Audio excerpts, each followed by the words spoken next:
on, guys? Welcome back to Pure Evil MMA. I'm your host, like always, Evil Eddie, and we just got finished watching UFC 211, and we're going to be rating it 5 out of 5 stars. We want to know what you guys think about tonight's pay-per-view event. I seriously thought it deserved maybe 4.5 out of 5 stars, but it's definitely on the verge. An amazing card worth every penny, especially for the prelims, and we're going to talk about all of that, including the prelims. But let's start with our main event. Guys, make sure you follow me on Twitter at Pure Evil MMA and also at Evil_Echo. It's right down there on the bottom. Also on Instagram and Facebook. Alright, so let's jump right into things. We get the live chat room going over on this side, that side.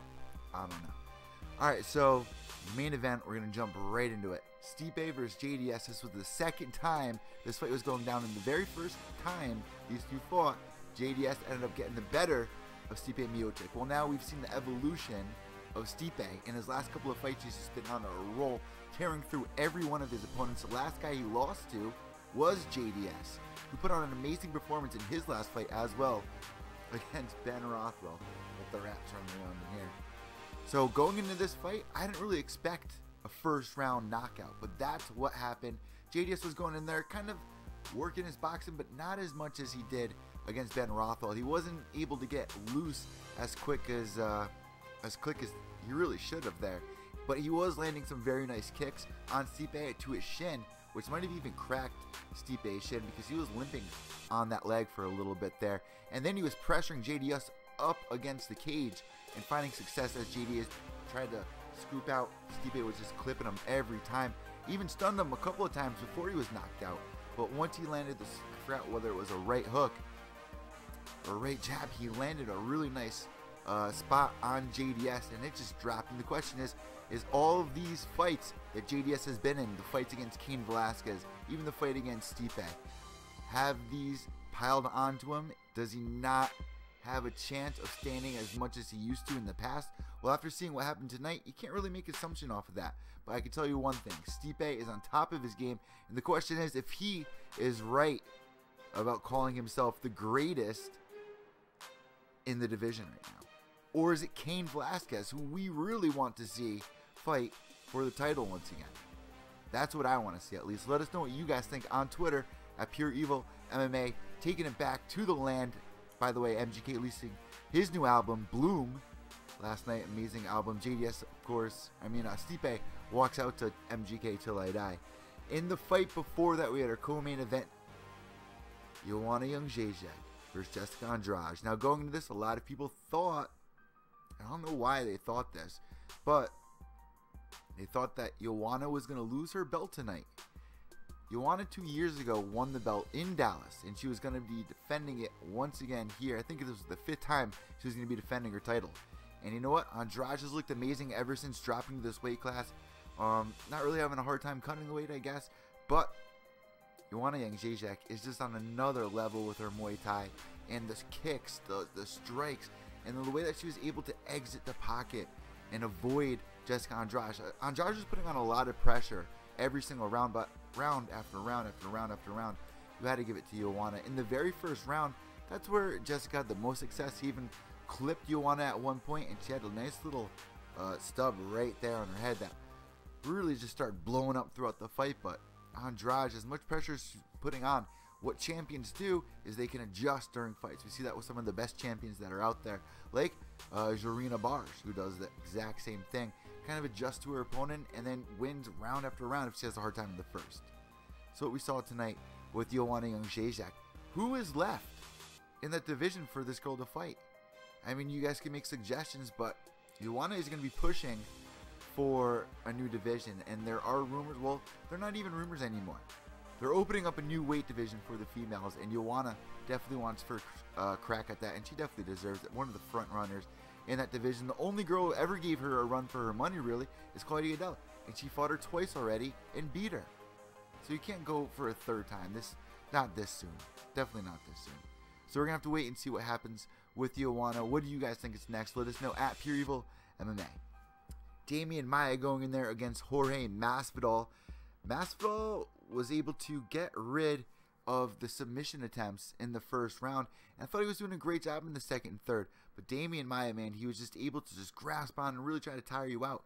But every time that Masvidal was able to escape, he was putting on damage on Damian Maia. But Damian Maia was able to push through round after round, all 3 rounds, taking this fight and winning by a decision. Very close fight. But Maia definitely deserves the next shot at the title. He shouldn't even have had to take this fight, but to stay active. The UFC told him, listen, you got to keep it up. You got to stay active. You got to keep your storyline going. He should have been fighting before Wonderboy was fighting, but since the fans were craving to see that fight, Woodley versus Wonderboy, which ended up being a fan basher. No one ever wants to see that fight ever again, ever. Don't run it back. Please, never again. Damian Maia was kind of robbed from that one, and we were all questioning, why is he taking this fight against Jorge Masvidal? And Masvidal looked great in his last fight against Cowboy Cerrone. Don't forget that. He looked absolutely amazing.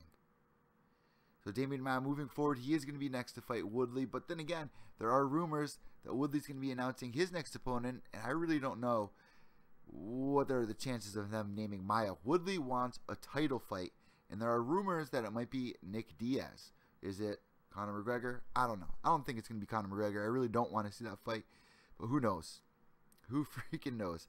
And then we had Yair Rodriguez, who was a fan favorite tonight, especially down in Texas, in Dallas tonight, going to be against the former champion Frankie Edgar, who has been absolutely on a tear lately, except for his last loss against Jose Aldo. But before that, beating Chad Mendes by knockout in the very first round, and in his last fight, he just beat Jeremy Stephens as well. Question is, if he was able to get past Yair tonight, then what? Are you going to really run it back to have a Jose Aldo fight again? Well, you kind of got to wait for Jose Aldo to fight Max Holloway. So hopefully, Max Holloway, if you are Frankie Edgar, you're hoping that Max Holloway ends up beating Jose Aldo. But I'll tell you this, Yair Rodriguez standing no chance. In that very first round, Frankie was able to land a couple of takedowns on him and just get on top of him and just pound him, smother him. And was just landing dominant fucking elbows left and right. And Yair had a huge gash. I believe it was on his left eye. Frankie just kept working it round after round. And going into the third round, had to call the fight. Yair's eye was blown up. He took a lot of abuse in the first and second round, showing that Frankie Edgar is just elite. And pretty much they threw him to the wolves too soon. You're really giving him a lot of credit for beating BJ Penn. Yeah, he beat Touchy Feely by that flying knee. He was doing great. He had a great little climb there. I didn't really agree with the BJ Penn fight, but they really used that to push him. If he beat BJ Penn, they're going to push him for somebody like a Frankie Edgar. And it was a bad idea to do that. Horrible idea to do that. What do you guys think is going to happen with Yair Rodriguez next? This is unfortunate, but he's a young kid. He has a huge future ahead of him. Thomas Almeida was also undefeated at one point until Cody Nola beat him. These two guys, keep your eyes on both of them. Even though you're losing, you're still learning while you lose. Look at Jessica Andrade tonight. Girl's only 25 years old. As a matter of fact, I forgot to say this. She actually asked her girlfriend to marry her after the fight tonight. And she said, yeah, she gave her a thumbs up. So congratulations to Jessica Andrade. Then we had David Branch making his UFC debut. No one was really excited about him making his UFC debut, and this is why. These are the kind of fights that David Branch always puts on. When he was walking out tonight, he looked mean. He looked like he had the eye of the tiger, but it wasn't there. He went in there, and no bash on him, really, because Jotko is a tough guy. He's only lost one fight before his loss tonight against David Branch, but it just wasn't an exciting fight for the fans out there. I mean, we were really spoiled with the prelims. The fight that we had before this, it was just a lot of finishes, a lot of excitement. And the David Branch fight, it was just kind of slow. It wasn't a bad fight. It was just a little slow.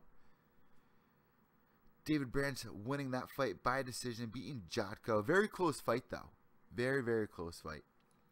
And then we had Eddie Alvarez versus Dustin the Diamond. This was the prelim headliner, not on FS1, but it was actually airing on FX tonight, which was a little weird for a change. They're airing it on FX. But Dustin the Diamond was hit with a couple of illegal fucking knees. That finished the fight, making it a no contest. I don't agree with it. I think Eddie Alvarez should have been disqualified. There was 2 illegal knees. Herb Dean was a little late calling it. I was totally against it. It was turned into a brawl. Dustin the Diamond was doing a great job, and there was a point in the fight where Eddie Alvarez was clipped, and Dustin almost finished him. But when you bring out the dog side and Eddie Alvarez, we've seen him in wars like this before in the past, over in Bellator, like against Michael Chandler. We even saw it in his last couple of fights. You bring the dog out, well, not the Conor McGregor fight, We bring the dog out in Eddie, and it bites. And what did we see tonight? We saw Eddie Alvarez making a huge comeback, but unfortunately, a very controversial way to end the fight, using those illegal knees. And Dustin the Diamond, even when the crowd was booing Eddie for doing what he did, Dustin Diamond said, "Do not boo this man. This is a great man. Do not boo this fucking man." Like a straight up G. I love Dustin the Diamond. I hope they run this back. Will they? I don't know. I do believe they would, and I do believe they should. What do you guys think? Let us know at Pure Evil MMA. Did this kind of leave a salty taste in your mouth? Eddie Alvarez really needed the win, and he was making a comeback there. He probably could have finished Dustin the Diamond if that fight kept going. Unfortunately, it ended the way it did. Run that baby back. That's what you got to do there. And then Jason Knight beating Chaz Skelly. Chaz Skelly just coming off a win over Ultimate Fighter Season 22, Brandon Gritz.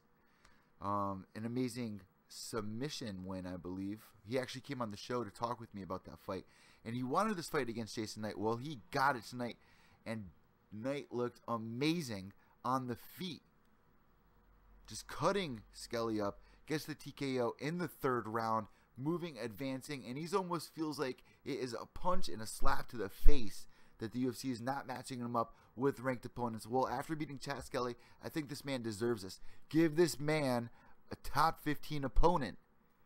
They want it. The fans want it. Come on. He was a fan favorite to win this fight tonight. I wanted Skelly to win, though. I was rooting for Skelly. Some people might say, well, is it because he was on your show? No, I really thought that Skelly was going to be able to get the submission win in this fight, probably in the second or third round. Unfortunately, that is not what happened. I did not like how Skelly was trying to fight on the feet. That is not his strong point. His strong point is wrestling. He was trying to go for the takedowns. He was getting him stuffed, though. He was trying really hard to take down Jason Knight. Jason Knight really put on a great performance, really showcasing his skill tonight by beating Skelly in the third round by TKO. Give this man a ranked opponent. Before that, we had somebody calling out for the 50K bonus. Is he going to get it tonight? I don't think so, but it was an exciting fight, an all-out war between Sherman, who beat Couture by TKO in the very first round. It was absolutely brutal. The legs were buckling on Couture, but he was firing back with these huge haymakers that were landing on Sherman, almost dropping him a couple of times. But Couture, it was his UFC debut. He really wanted to put on performance. He was just going there and really headhunting. I don't think this was smart. Sherman did a great job switching it up with the combos, landing a lot of leg kicks, obviously breaking his opponent down immediately, taking out his legs, so he wasn't able to really plant and land these haymakers, but he was finding a lot of success. This was a very exciting fight. Not performance of the night, not fight of the night, but definitely runner-up, honorable mention. Definitely run that back if you did not see that. Definitely rewind this fight and go check that out. Then we had James Vick defeating Reyes via TKO in the very first round. Somebody that broke his finger in the first fight. Very graphic fight that was. His bone was literally popping out in that fight that he had. I can't remember who it was against. But James Vick getting the win. Moving forward, what is next for this guy? It is getting late here on the East Coast, and happy Mother's Day to all the mothers out there. Big shout out to them for Evil Eddie here at Pure Evil MMA. Then we had Courtney Casey making a huge run, beating Jessica Aguilar by decision. Exactly what I thought was going to go down in this fight. Casey did a great job with her combos as well, moving around outside the pocket, tying up Aguilar, and really working from the bottom. She was doing a lot of damage off of her back with the up kicks. Really athletic performance by Court Casey. And Aguilar, man, she made her debut, and it was a tough fight for her. But, you know, going to this fight with Casey was her second fight. She didn't do bad at all. Even though she lost, she did not do bad. Courtney Casey is a beast, and congratulations to her. Then we had Barzola beating Benitez by decision. All in all, guys, let's rate tonight's card. Out of 5 stars, I'm giving it a 4.5. I do believe it deserves every penny on that pay-per-view card. We did have the Cejudo versus Pettis fight fell out. Could you only imagine if that fight wasn't taken off this card? I'm giving this 4 out of 5. What do you guys rate it? Let us know at Pure Evil MMA on Twitter, Instagram, and also Facebook. I'm Evil Eddie from Pure Evil MMA, frontproofmedia.com, and MMA UK. I'm out, guys. Behave yourselves.